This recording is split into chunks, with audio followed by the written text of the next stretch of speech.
Hey everyone, Coach Dave March here for another episode of the Growth Mindset Podcast, where we bring on different types of entrepreneurs that are really just making big waves in the leadership space, in the business space. Today we got a special guest. We're calling this one Dave and Dave Podcast. Dave is the founder, should say co-founder of the Purple Path. And so, Dave, you want to introduce yourself to the audience here? Yeah, I'm a serial co-founder. I've been co-founding or founding businesses since I was like a teenager. So lots of lessons learned on my path. Currently, I'm the co-founder of two brands, primarily in the tech space. Awesome. Awesome. Yeah, yeah. And so, um, you know, give us a little background on Purple Path and kind of help us understand a little bit more what you do, and then let's jump into some, questions where we talk about leadership, philosophy, and all this kind of fun stuff. Yeah, sure. I'm always happy to talk about Purple Path, right? So Purple Path is a go-to-market brand. We get involved with tech software startups, scale-ups, usually not early stage companies for very specific reasons. There are four co-founders in the business. Our CEO hails from Ireland. He's no stranger to us or the co-founders. We've worked for several years together at big companies like Exponia. They were acquired by a company called Bloomreach. And we've all gone off and worked in several different tech companies, but also our paths have crossed again and again, multiple tech companies. And so we decided to build something um, around us intersecting, and that became our go-to-market business for tech companies. And it's still Perfect. it's in its infancy. We launched officially in September, but this is our first calendar year. So good stuff. Awesome. Awesome. And so, so where are you located? The trick question. So I'm from California, San Diego specifically, and I live in Central or Eastern Europe in a place called Bratislava, Slovakia. Wow. I'm six Wow. hours ahead of you, if that helps. Okay. Cool. Cool. Yeah. Yeah. I was curious. 'Cause I was like, it sounds like a global company. You got people in Ireland, you got people all over the place. Yeah. Um, So our brand, we don't want to work with we don't work with the yet West Coast yet because we're in a service intensive business. So anything East Coast to basically Central or Eastern Europe is fine for us. Heavy emphasis on Ireland and okay. Well, I'm in the East Coast. So it looks like I fit the bill there. Um, and yeah, so moving on to some more of our core content here. Um, as we think about leadership, as you think about leadership in companies, toxic leadership and things like that.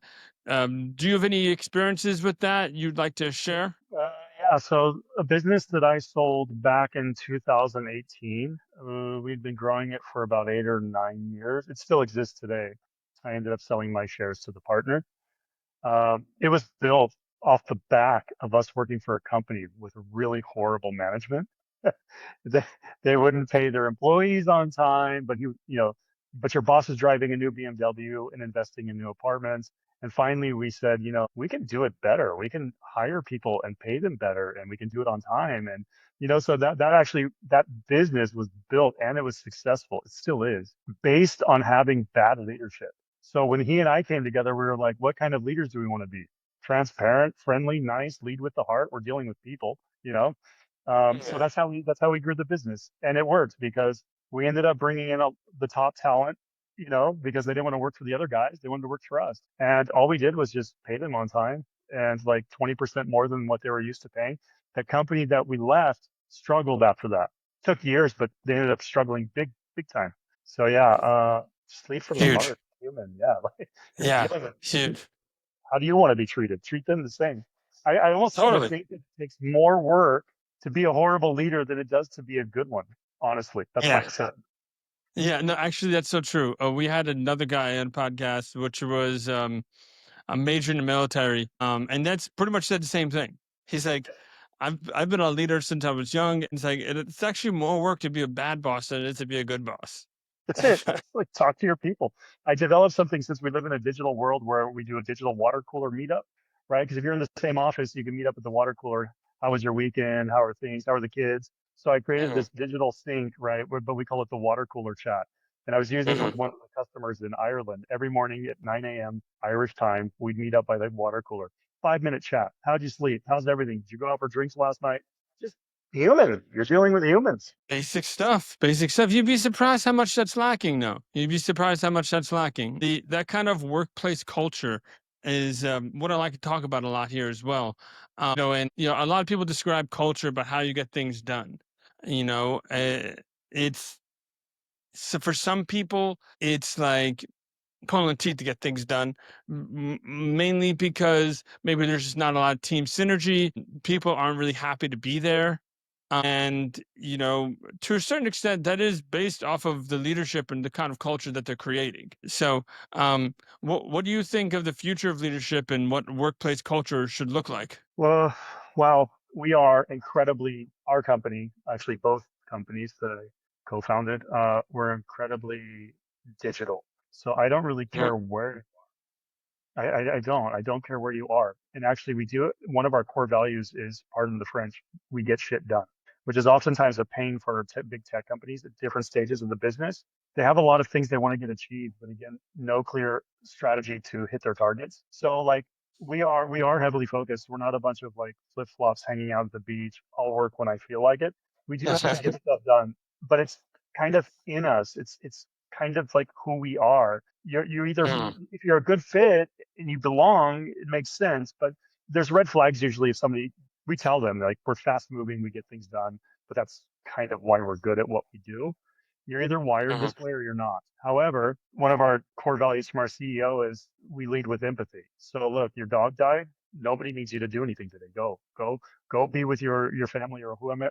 Like we understand at the same time it's a business. We get things done, but we're also not in the business, as the CEO says, of saving lives. So if you're sick, stay home, get better. If you're having problems at home, stay home, deal with those things. But when we're back to work, we're back to work. Yeah, no, it's huge. And so that kind of brings up an idea around personalities. So, is there a particular type of personality that you typically hire for? You just said something around like execution. Someone that's maybe more like a social collaborator kind of person maybe won't work. Or tell me more about that. Um, so we typically look at their past. What kind of brands have you worked with? What did you do for those brands? Those tend to speak for themselves. But usually it is right now, luckily, we have a pretty wide network of people that we know and we trust and we've worked with and we like them and they're a good fit. And so we haven't had to cast the net too wide yet. Again, we're still in our Mhm. infant. I hope that that issue will come up one day because that means we're scaling at the right speed, right? But Yeah. we are still taking from our network, I don't know if the well will actually dry up because our network just continues to grow, right? If you foster it. But I don't think we need to have people located in an office 9 to 5 doing push-ups every day. You know, that's not what Mhm. we require. If you're more comfortable at home, be at home. You want to have a big team meetup once or twice a year? Let's do it. Let's have fun.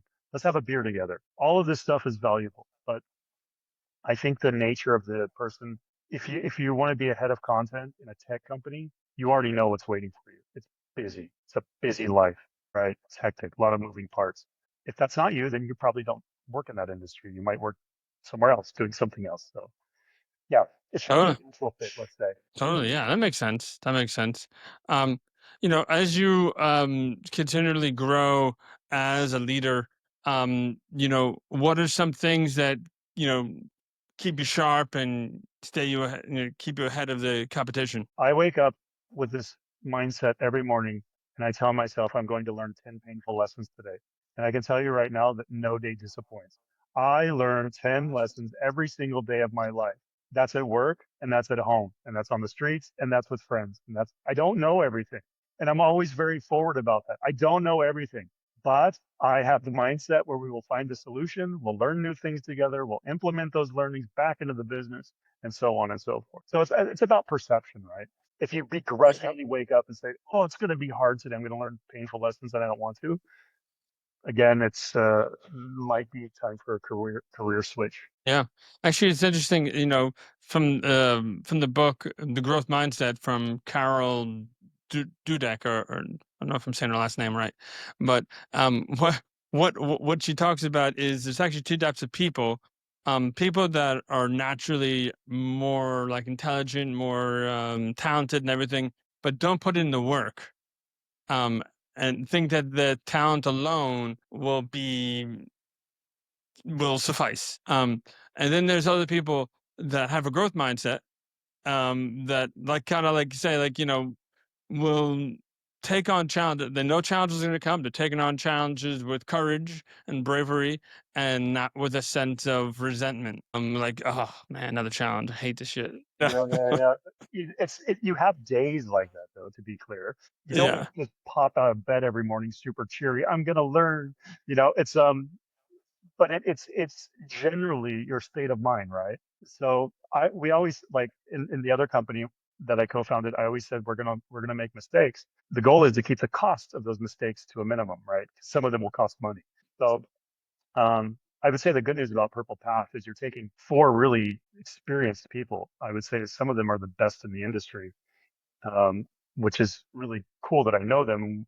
We get to do business together, but I'm never afraid to reach out to any of them and ask them a stupid question, right? Because each one of them is a specialist in a very specific field with a CEO who understands all the moving parts and sees things almost three-dimensionally or beyond, right? So like if I have a question about data, I'm going to go to the performance marketer who's also head of rev ops and marketing ops. He knows it way deeper than I do, right? So it depends also like not only perception, but also waking up in the morning knowing I hate to use this analogy of battles and war, but you're going into the trenches with the guys that you trust, that you can always lean on, but you don't ask for that for free.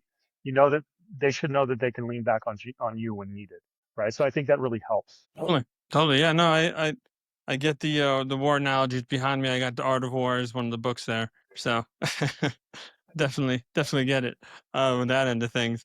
Um, but yeah, I mean, that really speaks upon the kind of personalities kind of piece, right? Because everyone has different personalities, has different strengths, and especially with you, with four different founders there, co-founders, um, you lean on each person that has different strengths. I know with me, my co-host here on the podcast is Patrick, and we have different strengths as well. From a personality like horoscopes kind of perspective, I know he's really into that more than I am. Like uh, it's like sun and moon. It's like I'm more of like Scorpio, he's more of like a Taurus, and those are like sun and moon. So it's really interesting because I feel like he thinks, and he thinks how I feel. Yeah, yeah, that's nice. I always say that so we are our own individuals, but we have the same DNA, which kind of connects us. So it's Yeah. this inherent ability to do what we do side by side. There's going back to kind of culture and leadership. Oftentimes I realize that like the employees in companies are just running for the sake of running. And it's really important that you align the business around goals and targets, and the Oh yeah. culture has to be there as well so that you're all running in the same direction with purpose, not just running for the sake of running, right? So, yeah. Yeah, from that perspective, there's a book that constantly gets reiterated on this podcast. That it's the EOS, the Entrepreneurial Operating System. Have you heard of that? Yeah. I think I Yeah, have, but I've never read it. yeah. There's so many books to read. There's so Backlog of so many books right now. My coach just sent yeah, me a book recently and I'm supposed to read it. And my wife took the book before I was able to read it. So she's in it now. Don't ask me what sweet. it is because if my coach sees this, she's going to be like, he didn't know the name. But now she'll know because I just said it. Yeah, yeah. Well, no, I mean, one of the things there is kind of being on the same page, right? Like all everyone's singing the same song, and so sometimes there's the person that comes in like, I got another song today. No, we got to focus on this. This is the plan. We got to focus on this for at least 90-day sprint, 30-day sprint, some kind of time on that, and then we I can think talk about the next thing. I think it's really important for businesses. You can apply this to your personal life. You can apply it to business, but the value in business is phenomenal. So the exercise of doing positioning and messaging, right? Based on that, actually it teaches you a lot of things. One of the things it does is it really aligns the people in the business around what you should say, how you're saying it, across what channels. From that, you build a strategy. Now, a strategy is different than tactics. Tactics are the distractions that actually support what's happening to get to the end goal, right? Perfect example of this. Let's say that you're moving location. You're going to open an office in New York, and you're a European-based company. The strategy is to go win 40 new clients in 2026.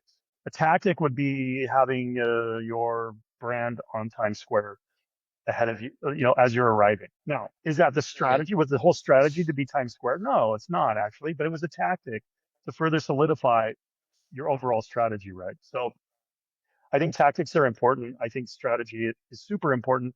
And now strategy without any tactics is probably not going to do well, right? So Mhm. Yeah, I love the idea of the difference between positioning and messaging. Can you go a little deeper on that?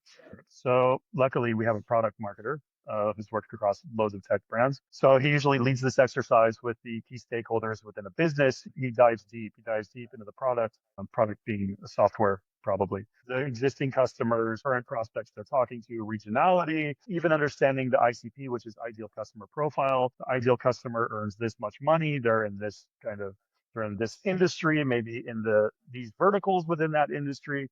And he takes all of that and puts it into a really simple format that everyone can digest. And it's really hard to do that. Imagine taking 10,000 words, shoving it into GPT, for example, and saying, give me one sentence to summarize all of it, right? But this guy's really good. Luckily, he gets to work with more than one sentence, but he has to distill all of that. And it's really complicated, but he's really good at it. But that information, that playbook basically is leveraged across the business after that. So again, you're aligning the team. You know, everyone's able to finally describe in a sentence what the business does, who they sell to, and then you can make longer forms. 200 characters, 500 characters. But it now sales guys are saying the same thing as customer success people. Customer success people are saying the same thing as a CEO. CEO saying the same thing as and what happens is not only when you're speaking, but digitally, you don't sound schizophrenic anymore.